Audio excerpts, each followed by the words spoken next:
我是在地新闻，在地人，在地情。要来介绍这位新加坡国宝级的艺术家黄义辉，伊是女作家三毛上好的朋友。伊最近咧举办展览会，要甲大家分享当年伊甲三毛做伙游台湾的美好的岁月，见证两个人的好交情。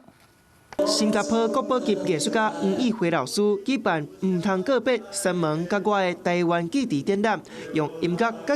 一百个图，要甲大家分享伊甲三毛斗阵佚佗的台湾印象。所以这幅叫做《蓝屿》，因为在小岛上绕一圈15分钟就可以绕完，所以你觉得这小岛好像是你属于你的，你在那边可以成为岛主，可以自由的玩，跑来跑去都可以。 他在全世界各地办了《三毛与我》，我们台湾这次在办的展要跟过去不同，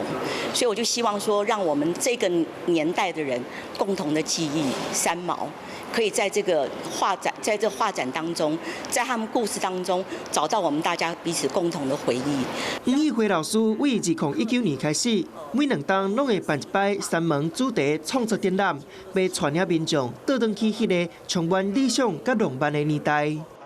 Hello， 我是蒋欣梅。想要抢先掌握最及时的新闻资讯吗？赶快订阅、按赞、开启小铃铛，锁定华视新闻 YouTube 频道。